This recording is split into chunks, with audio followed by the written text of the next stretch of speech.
সাল্লামের আশিক হন, গোটা পৃথিবীর জমিনে আল্লাহ রব্বুল আলামিন আপনার পেহচান করায় দিবে। বলুন সুবহানাল্লাহ। আশিকে মুস্তাফা বনকে দেখো,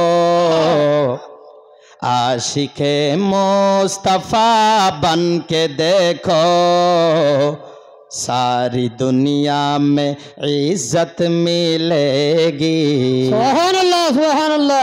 আপনি আশিকে মুস্তাফা বনে দেখেন, মুহাম্মদুর রাসূলুল্লাহ সাল্লাল্লাহু আলাইহি ওয়াসাল্লামের গোলাম বনে দেখেন, গোটা পৃথিবীর বুকে আপনার ইজ্জত আল্লাহ বাড়ায় দিবে। বলুন সুবহানাল্লাহ সুবহানাল্লাহ। আপনি ওলির ভক্ত, আপনি পীরের ভক্ত, আপনি আমি ওলি মানি পীর মানি। পৃথিবীর বুকে যত পীর আসছে ওলি আসছে সবাই নবীজির আশিক হওয়ার পরে ওলি হয়েছে। কথা বলুন ঠিক কিনা?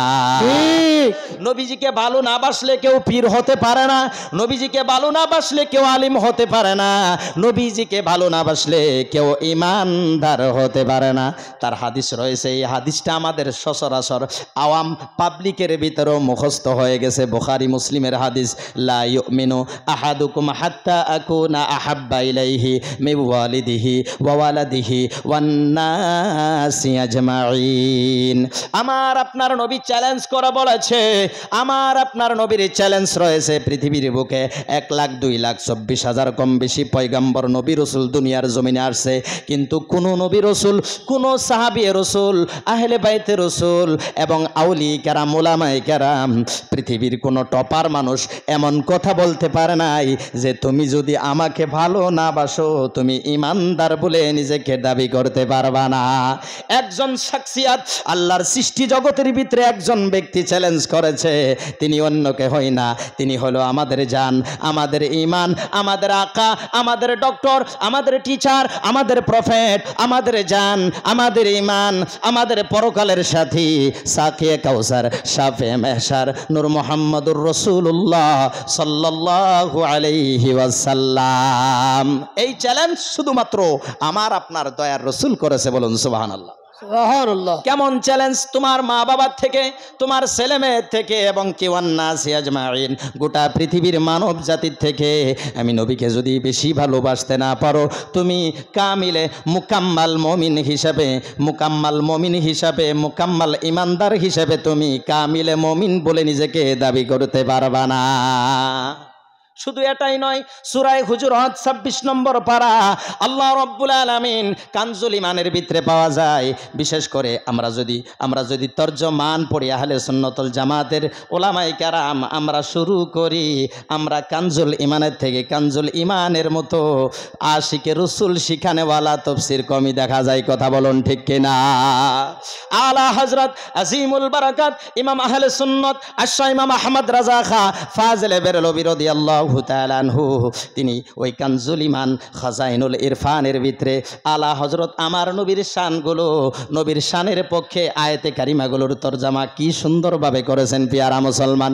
একটু পড়লে বোঝা যায় পেয়ারা মুসলমান, আমার নবীর শান আল্লাহ রাব্বুল আলামিন এত বাড়ায় দিছে, আপনি পৃথিবীর বুকে যত বড় শিক্ষিত হন না কেন, যত বড় ইলমওয়ালা হন না কেন, যত বড় আমলওয়ালা হন না কেন, নিজেকে আপনাকে পৃথিবীর সবাই পাহাড় সমতুল্য মানে, যতক্ষণ পর্যন্ত আপনি আমার দয়ার রসুলকে জান থেকে বেশি না বাসবেন, নবীর প্রতি ঈমান আকীদা ঠিক না হবে, আপনার সব সম্মান, সব শিক্ষা, সব দৌলত, সব শহরত আল্লাহর কাছে 000।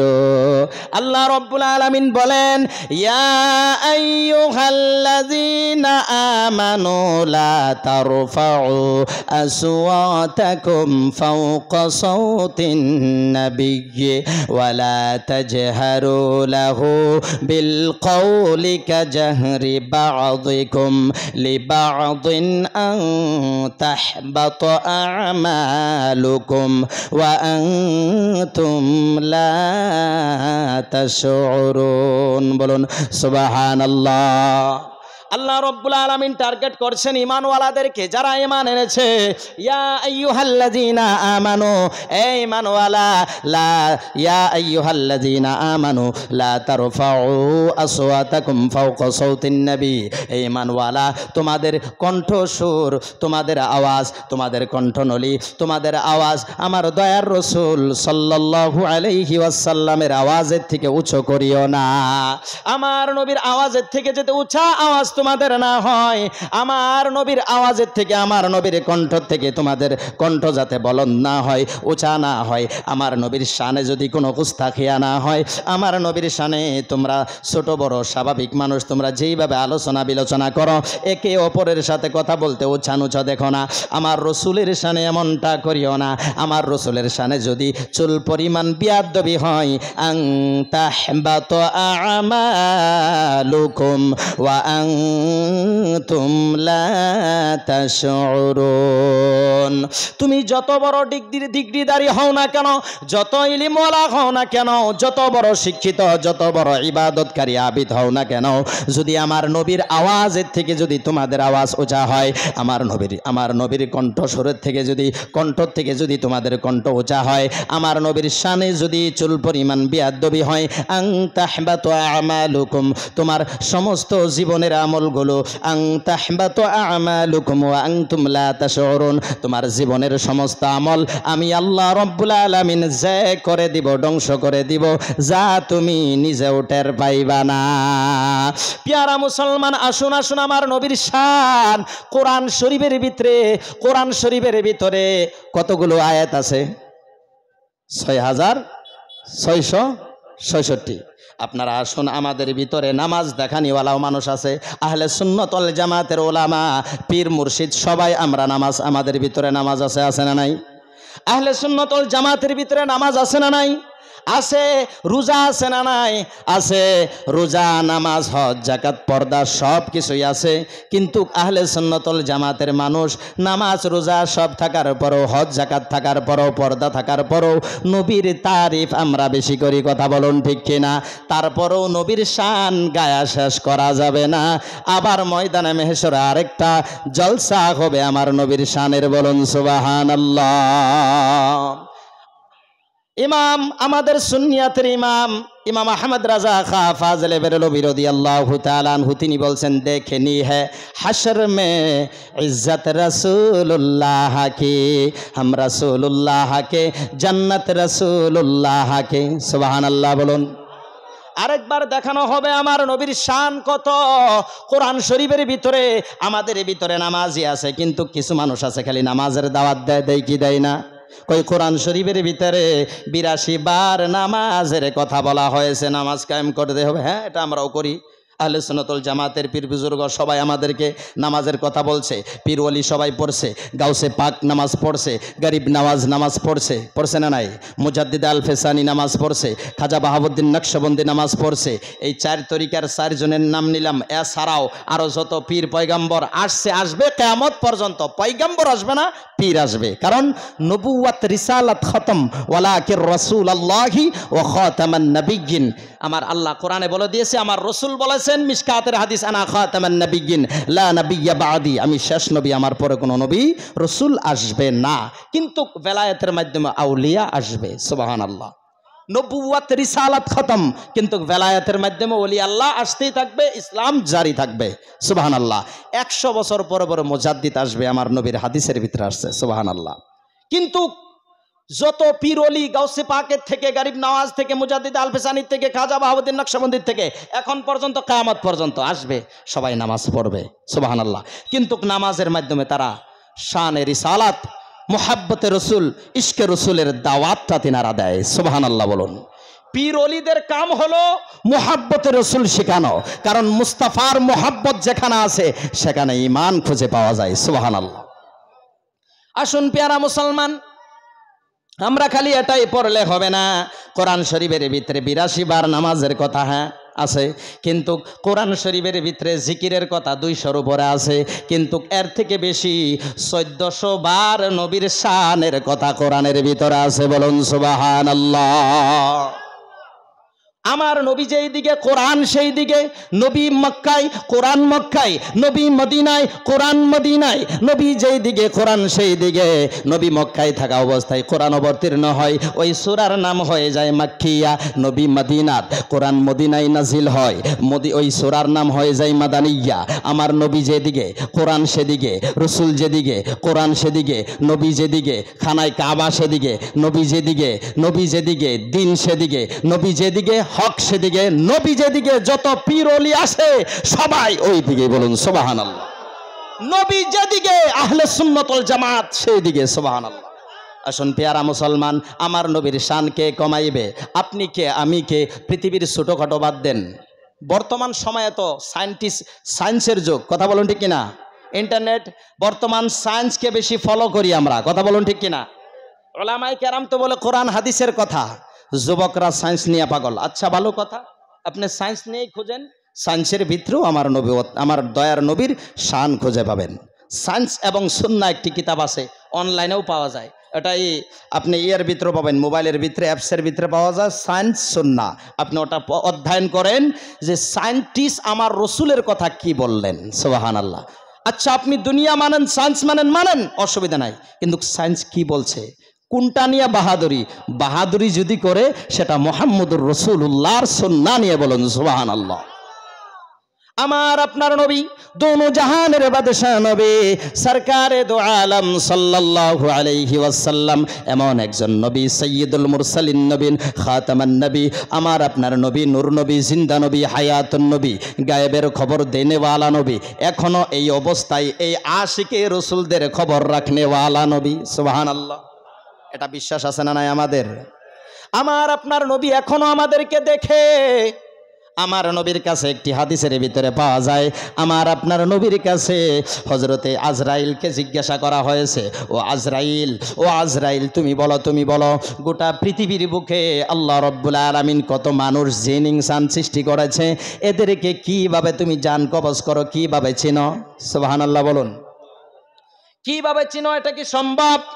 হযরতে আজরাইল আলাইহিস সালাম বলে, গোটা পৃথিবীটা আল্লাহ রব্বুল আলামিন আমি আজরাইলের কাছে প্লেটের মতো বানিয়ে দিয়েছে। বলুন সুবহানাল্লাহ। আমাদের হুজুরদেরকে বা আপনারা যখন কোনো জায়গায় যদি আপনারা বেড়াতে যান, চা খাইতে দেয়, প্লেটের ভিতরে কি কি দিছে খাবার, অতি সহজ না দেখার? কিন্তু আমার নবীর কাছে, আমার নবীর শানটা দেখেন, আজরাইল আলাইহিস সালামের কাছে গোটা পৃথিবী প্লেটের মতো, আমার নবীর কাছে কেমন? আমার নবীর কাছে আমার নবীজি সাল্লাল্লাহু আলাইহি ওয়াসাল্লাম বলে, গোটা পৃথিবীর উম্মতকে আমি এইভাবে দেখি, হাতের তলায় যদি কোনো বস্তু রাখা হয় দেখতে কি কোনো অসুবিধা হবে? না। তো গোটা পৃথিবীর উম্মত আমি মুহাম্মদুর রাসূলুল্লাহর হাতের তলায় একটা বস্তু রাখলে যেমন দেখা অসুবিধা হয় না, গোটা পৃথিবীর উম্মতকে আমি এইভাবে মদিনা মুনাওয়ারা থেকে দেখতে পারি। বলুন সুবহানাল্লাহ। এত শান আমার নবীকে আল্লাহ রব্বুল আলামিন প্রদান করেছে। আমার নবীর ঘুমের ঘরে একটা সূরা নাজিল হয়েছে, ওটা হইল সূরাতুল কাউসার। মুসলিম শরীফের হাদিসের ভিতরে এই বছর পড়ছি, দোয়া করবেন ইনশাআল্লাহ।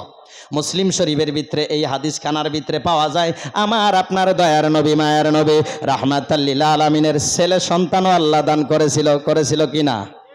কিন্তু ছেলেদেরকে ছোট্ট বয়সে, কম বয়সে ছেলেরা দুনিয়া থেকে বিদায় নিয়েছে, কারণ আমার নবীর পরে কোনো নবী হবে না, কারণ নবীর সন্তান থাকলে নবী হইতেও পারে, এর জন্য আল্লাহ তো আগেই খতম করে দিয়েছে আমার আখিরি নবী, শেষ নবী, এই নবীর পরে কোনো নবী রাসূল আসবে না।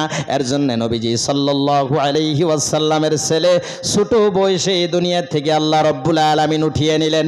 একজন ছেলে ইন্তেকাল হওয়ার, দুনিয়ার জমিনে আসার 15 দিন পরে ইন্তেকাল করেছে। তারপরে আমার আপনার নবী দোনো জাহানের বাদশা নবী রাহমাতাল লিল আলামিন কান্তাছেন। সুবহানাল্লাহ। নবীজি কান্তাছেন, সাহাবী রাসূল বলে, ইয়া রাসূলুল্লাহ।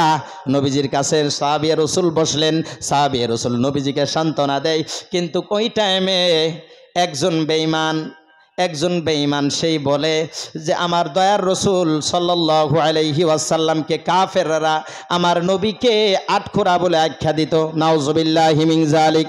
আমার নবীকে আবতার বলে গালি দিত, আমার নবীকে আবতার বলে আমার নবীর সাথে ঠাট্টা করত। আমার নবীর সামনে যখন আইসা আবতার বলল, সাহাবী রাসূল তলোয়ার নিয়ে দাঁড়ায় গেলেন।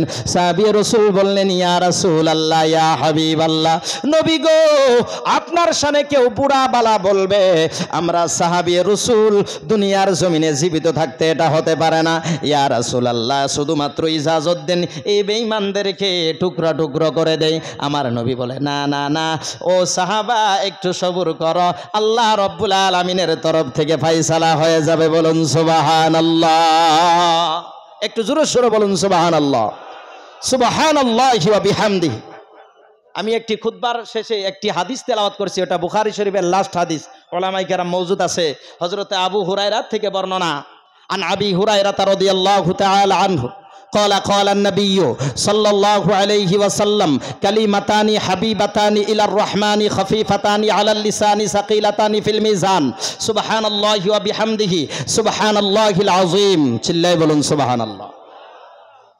হযরতে আবু হুরায়রা থেকে বর্ণনা। এই যে সুবহানাল্লাহ, উলামায়ে কেরাম যে বারবার বলে যে সুবহানাল্লাহ বলুন, আলহামদুলিল্লাহ বলুন, আল্লাহু আকবার বলুন, ওয়াজের মাঝে কেন বলায়? এটা আপনাদের বেনিফিট, এটা আপনাদের লাভ। সুবহানাল্লাহ, সুবহানাল্লাহ।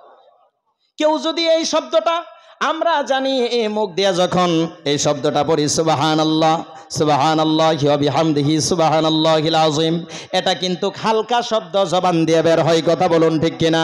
কিন্তু আমার নবীজি বলেছে, হযরতে আবু হুরায়রা থেকে বর্ণনা, দয়ার নবী সাল্লাল্লাহু আলাইহি ওয়াসাল্লাম বলেন, এই বাক্যটা আল্লাহর, এই বাক্য দুইটা কালিমাতানি, দুইটা বাক্য আল্লাহর কাছে, কালিমাতানি হাবিবাতানি ইলার রহমান, দুইটা কালিমা, দুইটা বাক্য আল্লাহর কাছে অতি প্রিয়। বলুন সুবহানাল্লাহ। খফিফাতানি আলাল লিসান, হয়তো এই বাক্য জবানের দ্বারা যখন আমরা বের করি ছোট বাক্য, হালকা পাতলা মনে হয়, কিন্তু সাকিলাতানি ফিল মিজান, হালকা পাতলা জবান দিয়ে বের হইলেও মিজানের তারাজ্জুর জন্য এটা অনেক ভারী হয়ে যাবে। বলুন সুবহানাল্লাহ। এখন আমার সাথে তিনবার পড়েন, হয়তো মিজানের পাল্লায়। এই যে এই জলসাটা সাক্ষী ওলামায়ে কেরাম, সাক্ষী ওলামায়ে কেরামের মওজুদ, আল্লাহর রাসূলের হাদিস যা আছে, বুখারী মুসলিমের হাদিসকে সবাই অ্যাকসেপ্ট করে, করে কি করে না? যারা নাকি সন্দেহ করে হাদিস নিয়ে, তারা কিন্তু বুখারী মানে, মানে কি মানে না? বুখারী শরীফের লাস্ট হাদিস এটা, ওলামায়ে কেরাম মওজুদ, মুফতিয়ানে কেরাম মওজুদ। আল্লাহর রাসূল যা বলেছে নিজের থেকে কিছু বলে নাই। ওমা ইয়ানতিকু আনিল হাওয়া ইন হুয়া ইল্লা ওয়াহয়ুন ইউহা, আমার নবী যা বলেছে সব আল্লাহর ওহির মাধ্যমে পাওয়া। আল্লাহ যা দিয়েছেন আমার নবী তাই বলেছে। তো নবী যা বলেছে তা হক, কথা বলুন ঠিক কিনা? আর বুখারী শরীফের হাদিস এত সহজেই কেন মানে নেয়? বুখারী, ইমাম বুখারী রহমাতুল্লাহ আলাইহি, তিনি এত সুন্দরভাবে তিনি প্রত্যেকটা বস্তু সনতের সাথে একবার না বারবার উনি উটনির পিঠে সাওয়ারি করে ওনার জিন্দেগি এত কষ্ট করে করে উনি হাদিসগুলো আনছেন। আর যার তার কাছ থেকে হাদিস উনি নেই নাই, যার তার কাছ থেকে উনি হাদিস নিয়ে উনি বুখারীর হাদিস উনি বুখারী শরীফের ভিতরে উল্লেখ করেন নাই উনি। আর প্রত্যেকটা হাদিস উনি লেখার সময়ে ওযুর সহিত 2 রাকাত নফল নামাজ পড়ে দুরূদ শরীফ পড়ে পড়ে লিখতেন। বলুন সুবহানাল্লাহ। তিনি হলেন ইমাম বুখারী। সুবহানাল্লাহ। এই হাদিসের ভিতরে আসছে আল্লাহর নবী বলে এই শব্দ সুবহানাল্লাহি ওয়া বিহামদিহি সুবহানাল্লাহিল আযীম, আমার সাথে পড়ুন সুবহানাল্লাহি ওয়া বিহামদিহি সুবহানাল্লাহিল আযীম। আরেকবার পড়ুন সুবহানাল্লাহি ওয়া বিহামদিহি সুবহানাল্লাহিল আযীম। হয়তো এটা সাক্ষী হয়ে গেল উলামায়ে কেরাম। এই জলসা এই মাগুরমারি এলাকায়, মাগুরমারি এই মাদ্রাসার প্রাঙ্গণে ইসালে সব 30তম জলসায় আমরা উলামায়ে কেরাম, হুফাজে কেরামের সম্মুখে, পীর সাহেব হুজুর আছে আরাম করতেছে, আমরা সকলের সম্মুখে এই হাদিসটা পড়লাম, শুনলাম। আর এই সুবহানাল্লাহি ওয়া বিহামদিহি সুবহানাল্লাহিল আযীম পড়লাম। খোদার কসম, ঈমান আকীদার সাথে পড়েন, এটা আমাদের জন্য ওই মিজানের পাল্লায় ভারী হয়ে যাবে। সুবহানাল্লাহ। আসুন আমার নবীর শান, ওই যে আমার নবীকে আবতার বলে আখ্যা দিত, নবীজির সাহাবাই কেরাম মেনে নিত না। নবীজিকে বলতো ইয়া রাসূলুল্লাহ শুধু ইজাজত দেন, বেঈমানদেরকে ধ্বংস করে দেয়। নবীজি বলল না, সবুর করো, একটু সবুর করো। সাহাবাই কেরামদেরকে বুঝাই দিলেন দয়া রসুল। নবীজি সাল্লাল্লাহু আলাইহি সাল্লাম মনের ভিতরে দুঃখ নিয়ে কষ্ট নিয়ে ঘুমাই গেলেন। রাহমাতাল লিল আলামিন যদি কষ্ট নেয়, আল্লাহ রব্বুল আলামিন সহ্য করতে পারে না। সুবহানাল্লাহ। নবীজি ঘুমাইলেন। নবীজির ঘুম আর মানুষের ঘুম এক হয় না, হাদিসের ভিতরে আসছে, এটাও খেয়াল করবেন। নবী ঘুমাইলে নবীজি সাল্লাল্লাহু আলাইহি ওয়াসাল্লাম খালি আমাদের আখিরি নবী নয়, 1,02,24,000 কম বেশি নবী রসুল, নবীরা ঘুমাইলে তাদের রুহু ঘুমায় না।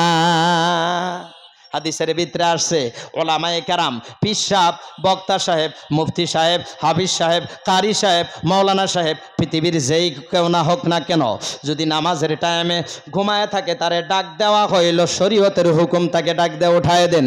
কিন্তু নবীজির ক্ষেত্রে হাদিসের ভিতরে আসছে নবী রসুল যদি ঘুমায় থাকে, 1 উক্ত না, 2 উক্ত না, 5 উক্ত না, 1 মাসও যদি নবী রসুল ঘুমায় থাকে তাদেরকে ডাক দেওয়া নিষেধ। কারণ নবীরা ঘুমাইলেও ঘুমের মাধ্যমে আল্লাহর ওহী নাজিল হয়। সুবহানাল্লাহ। কারণ নবী তো পড়তে আসে নাই, পড়াইতে আসে। নবী তো শিখতে আসে নাই, শিখাইতে আসে। আমার দয়ার নবী সাল্লাল্লাহু আলাইহি ওয়াসাল্লাম সাহাবাই কেরামদেরকে সবুর করাইলেন। মুসলিম শরীফের ভিতরে আসছে হাদিস খানা, ওলামাই কেরাম মওজুদ আছে। মুসলিম শরীফের ভিতরে আসছে হাদিস খানা। হযরতে সাহাবাই কেরামদেরকে নবীজি বুঝায় দিলেন, সাহাবাই কেরাম চলে গেলেন। কারণ মদিনায় যখন নবীজি হিজরত করছেন, সাহাবাই কেরামদেরকে নিয়ে আনসারীদেরকে, মুহাজির সাহাবা এবং আনসারী একসাথে যখন বসতি হয়েছে, ঘন ঘন বাড়ি হয়েছিল ওই টাইমে মদিনার ভিতরে। সুবহানাল্লাহ। আর হাদিসের ভিতরে আসছে নবীজির ঘরটা এত ছোট ছিল যে মা আয়েশা সিদ্দিকা আরাম করতো। নবীজি রাত্রে যে আমল করত, রাত্রে যে সালাত আদায় করত, মা আয়েশা সিদ্দিকা যে ঘুমায় থাকতেন, দেখেন এই বিষয় যখন পড়া হয় অন্তরটা কেঁপে ওঠে। আমার নবী কতই কষ্ট করেছেন। নবীজি যখন সেজদায় যাইতেন, ওই অবস্থায় নবীজি দাঁড়াইতেন, মা আয়েশা সিদ্দিকা কদম দুইটা, তিনার কদম মুবারক দুইটি লম্বা করে দিয়ে আরামে ঘুমাইতেন। নবীজি যখন রুকু থেকে সেজদায় যাবেন, ওই অবস্থায় এমন ছোট ঘর ছিলেন, নবীজি সেজদা করবেন, জাগার অভাব, মা আয়েশা সিদ্দিকা ঠ্যাং চাপায় নিতেন। হাই হাই, এত কষ্ট করে নবীজি সালাতে, ছোট্ট ছোট্ট ঘর ছিলেন। আর নবীজি সাল্লাল্লাহু আলাইহি সাল্লামকে এত মহাব্বত করতেন উম্মুল মুমিনিন, আমাদের মুমিনদের মা আয়েশা সিদ্দিকা, হযরতে খাদিজাতুল কুবরা, নবীজির বিবিগণ, আমাদের মুমিনদের মা, তেনারা খুব খেজমত করতেন। এমনও মুসলিম শরীফের হাদিসের ভিতরে আসছে নবীজি যে ইতিকাফ করতেন মসজিদে নববী থেকে, খিড়কির থেকে নবীজির জুলফি মুবারক বের করে দিতেন। নবীজি সাল্লাল্লাহু আলাইহি সাল্লামের ঘর এবং এই মসজিদে নববী একসাথেই ছিলেন। সুবহানাল্লাহ। নবীজি সাল্লাল্লাহু আলাইহি সাল্লামের বিবি মা আয়েশা সিদ্দিকা কাঙ্গি করে দিতেন, তেল লাগাই দিতেন, ইতিকাফের অবস্থায় বের করে দিতেন মাথা মোবারক নবীজি সাল্লাল্লাহু আলাইহি সাল্লাম। ছোট্ট একটা ঘরের ভিতরে নবীজি সাজদায় গেতেন, মা আয়েশা সিদ্দিকা কদম দুইটা টান দেওয়া লাগতো, এত ছোট্ট ঘর। তারপর ওই ঘরের ভিতরে সাজদায় পড়ে পড়ে আমাদের জন্য কেঁদেছে। সাহাবী কেরামদের বাড়ি পাশাপাশি ছিল, মৌলা আলীর বাড়ি, মা ফাতেমার বাড়ি অতি নিকটে ছিল। বলুন সুবহানাল্লাহ। আমার নবী সাল্লাল্লাহু আলাইহি ওয়াসাল্লাম সাহাবী কেরামদেরকে বলল, তোমরা চলে যাও, সবুর করো, আল্লাহর তরফ থেকে ফায়সালা হয়ে যাবে। নবীজিও ঘুমাইলেন। আল্লাহ বলে জিবরাইল ইজহাব, আল্লাহ বলেন ফাকাল আল্লাহু আযজা ওয়া জাল্লা ইয়া জিবরাইল ইজহাব ইলা মুহাম্মদ, জিবরাইল দেরি করা যাবে না, যাও, ইজহাব ইলা মুহাম্মদ। আমার বন্ধু কিন্তু আজকে কষ্ট নিয়ে, বুকের ভিতরে কষ্ট নিয়ে ঘুমাইছে, আমি আল্লাহ সহ্য করতে পারি না। সুবহানাল্লাহ। জিবরাইল, আমার বন্ধুকে যদি কেউ দুঃখ দেয়, এটা আমি আল্লাহ মেনে নিতে পারি না। আল্লাহ বলে জিবরাইল তুমি যাও, কিন্তু একটা তোহফা নিয়ে যাও, সূরাতুল কাউসার। সুবহানাল্লাহ। এই সূরাটাই নবীজির ঘুমের মাধ্যমে নাজিল হয়েছে। নবীজিকে ওই যে কাফেররা আবতার বলে গালি দিল, নবীজির ওই 15 দিন বয়সে ছেলেটা ইন্তেকাল হওয়ার পরে নবীজিকে কাফেরেরা এমনভাবে ঠাট্টা মস্কারি করত। নবীজি সাল্লাল্লাহু আলাইহি ওয়াসাল্লাম সাহাবায়ে কেরামরা যখন নাকি আর প্রতিশোধ নেবেন বলছেন, নবীজি বলল না না না, সবুর করো, আল্লাহর তরফ থেকে ফায়সালা হয়ে যাবে। ওই রাত্রের ভিতরে, ওই ঘুমের ভিতরে আল্লাহ রাব্বুল আলামিন বলে, জিবরাইল, সূরাতুল কাউসার আমার বন্ধুকে আমি গিফট করে দিলাম তার উম্মতের জন্য। বলুন সুবহানাল্লাহ। আল্লাহ রাব্বুল আলামিন হুকুম দেওয়া মাত্র জিবরিল আমিন ওই সূরাতুল কাউসারের তোহফাটা নিয়ে মুহাম্মদুর রাসূলুল্লাহ সাল্লাল্লাহু আলাইহি ওয়াসাল্লামের হুজরা মুবারকের দেয়ালে দাঁড়ায় আছে। বলুন সুবহানাল্লাহ। আরো শান দেখেন, জিবরাইল আমিনের এত পাওয়ার, যেই জিবরাইলের চেহারা, হকিকতের চেহারা দেখা নবীজি, এটাও মুসলিম শরীফের হাদিসের ভিতরে পড়েছি, দয়ার নবী সাল্লাল্লাহু আলাইহি ওয়াসাল্লাম দুইবার নবীজি সাল্লাল্লাহু আলাইহি ওয়াসাল্লাম হযরতে জিবরাইল আমিনের হকিকি সুরত দেখেছেন। বলুন সুবহানাল্লাহ। একবার দেখেছেন ইকরা, এই আয়াত যখন নাজিল হয় নবীজিকে বারবার বলেছে, নবীজি পড়ে না, এটা মুসলিম শরীফের ভিতরে আছে, ওলামায়ে কেরাম আছে, ঝলঝল করে বেশি উঠছে পিয়ারা মুসলমান। নবীজিকে বলা হয় ইকরা, ইয়া রাসূলুল্লাহ পড়ুন, নবীজি জানে তাও পড়ে না। হাদিসের ভিতরে এত সুন্দরভাবে বলা হয়েছে, আমার নবীকে তিনবার জড়ায় নিছে হযরতে জিবরাইল আমিনের সিনার ভিতরে, সুবহানাল্লাহ, আবার ছেড়ে দিছে। নবীজি সাল্লাল্লাহু আলাইহি ওয়াসাল্লাম এই ইকরা সূরা, এই ইকরা আয়াত যখন নাজিল হইল প্রথমে, নবীজি সাল্লাল্লাহু আলাইহি ওয়াসাল্লাম ওই টাইমেও হযরতে জিবরাইলের আসল চেহারা দেখেছিলেন। নবীজি সাল্লাল্লাহু আলাইহি ওয়াসাল্লাম জিবরিল আমিনের আসল চেহারা দেখে জ্বর এসে গেছিল। বলুন সুবহানাল্লাহ। এই জিবরাইল আমিন এত পাওয়ারফুল, কিন্তু দেখেন যতই পাওয়ারফুল হোক না কেন মুহাম্মদের গোলাম। সুবহানাল্লাহ। গোলামি করে মুহাম্মদুর রাসূলুল্লাহ সাল্লাল্লাহু আলাইহি সাল্লাম। জিবরিল আমিন আয়েশা সূরাতুল কাউসার তোহফা আল্লাহর তরফ থেকে নিয়ে এসে মুহাম্মদুর রাসূলুল্লাহর হুজরাতে ঢুকতে পারে না, বিনা ইজাজতে নবীজির ঘরে ঢোকা যাবে না। জিবরাইল এই ইজাজত ছাড়া হযরতে জিবরাইল নবীজির ঘরে প্রবেশ করেন নাই। বলুন সুবহানাল্লাহ। আপনারা বলুন, জিবরিল যদি এত শান দেয় আমার নবীকে, নবীজির হুজরায় ঢুকতে যদি ইজাজত চায়, আর আমাদের ভিতরে কিছু মানুষ আছে নবীজি সাল্লাল্লাহু আলাইহি ওয়াসাল্লামের শানে কতই না বিয়াদবি করে কি করে না। কিন্তু যতই বিয়াদবি করো নবীজি সাল্লাল্লাহু আলাইহি ওয়াসাল্লামের শানের থেকে চুল পরিমাণ শান তুমি ভুতুমুল্লা কমাইতে পারবা না। আল্লাহ রাব্বুল আলামিন কুরআনুল কারীমের ভিতরে নবীজির শান বর্ণনা করে দিয়েছে, ওয়া রাফা'না লাকা যিকরাক। সুবহানাল্লাহ।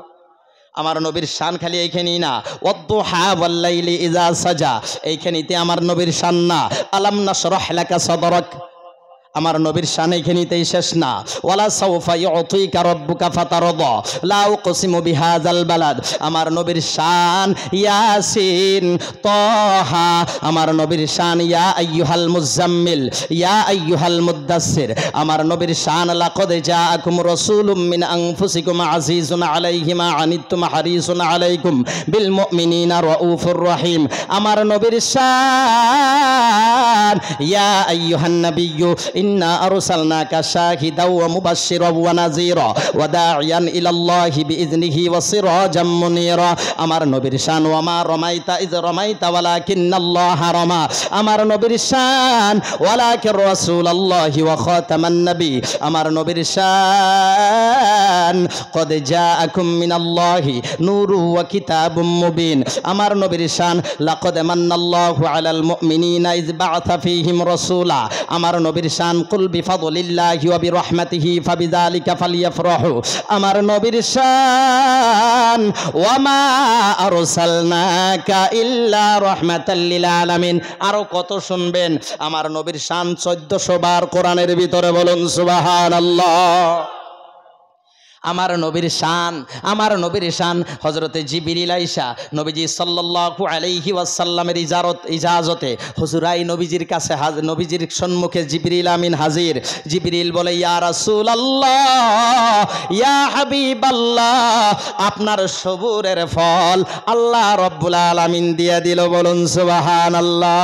আমার নবীজিকে জিবরিল বলে, ইয়া রাসূলুল্লাহ, আল্লাহর তরফ থেকে আতা করা হয়েছে, ইন্না আ'তাইনাকাল কাউসার ফাসাল্লি লিরাব্বিকা ওয়ানহার ইন্না শানিয়াকা হুয়াল আবতার।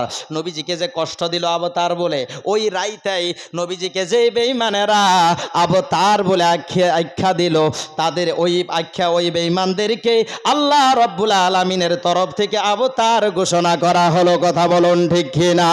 আল্লাহ বলে, ইন্না আ'তাইনাকাল কাউসার, বেশক আমার হাবিব আপনাকে হাউজে কাউসার প্রদান করলাম। সুবহানাল্লাহ।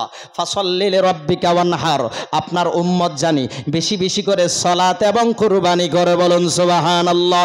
ইন্না শানিয়াকা হুয়াল আবতার, নিশ্চয় আপনাকে যারা আবতার বলেছে তারাই আবতার, আপনি মুহাম্মদুর রাসূলুল্লাহর মতো কেউ নাই। বলুন সুবহানাল্লাহ। আমার নবীকে কেউ যদি গালি দেয়, এটা আল্লাহর তরফ থেকে বিচার হয়। তাব্বাত ইয়াদা আবি লাহাবি ওয়া তাব, এটাও শুনেছেন। আবু লাহাব যখন আমার নবীজিকে এটা আসল রহস্য হাদিসের ভিতরে পেলাম, কোরআনের ভিতরে ক্লিয়ারলি বোঝা যায় না, কিন্তু হাদিসের ভিতরে এর ব্যাখ্যা ক্লিয়ারলি বলা হয়েছে। এর জন্য কোরআন এবং সুন্নাহর দরকার হয়। খালি কোরআন দিয়া ঈমান বোঝা যাবে না, খালি কোরআন দিয়া ঈমান বোঝা যাবে না, আমল বোঝা যাবে না, খালি কোরআন দিয়াই সব হবে না। খালি কেউ যদি কয় আমরা হইলাম আহলে কোরআন, তবে বলবো তুমি পরিপূর্ণ এখনো হও নাই। খালি তৌহিদ কোনো দিন মমিন হতে পারে না, খালি তৌহিদ দিয়া, রিসালাত ছাড়া মমিন হওয়া যায় না। আবার কেউ যদি কয় খালি রিসালাত মানি তৌহিদ মানি না, এটাও না, এটাও হবে না। আহলুস সুন্নাহ ওয়াল জামাতের আকীদা তৌহিদ রিসালাত দুটোটাই আমরা বিশ্বাস করি। কোরআন এবং সুন্নাহ দুটোটাই আমরা মানি কি মানি না। এবং এবার আসেন আমার নবীজিকে ওই যে তাব্বাত ইয়াদা আবি লাহাবি ওয়া তাব, আমার নবীকে আমার নবীর হাত ধ্বংস করার জন্য চেষ্টা করছিল। আল্লাহ বলে, আমার নবীর হাত কোন হাত দিয়া ধ্বংস করবা? আমার নবীকে কোন হাত দিয়া তুমি আঘাত করবা? আমরা এইখানে শুনেছি, যখন পড়লাম বুঝতে পারলাম যে আসল হকিকত কি এর ভিতরে। আমার নবীকে যারা নাকি যেই হাত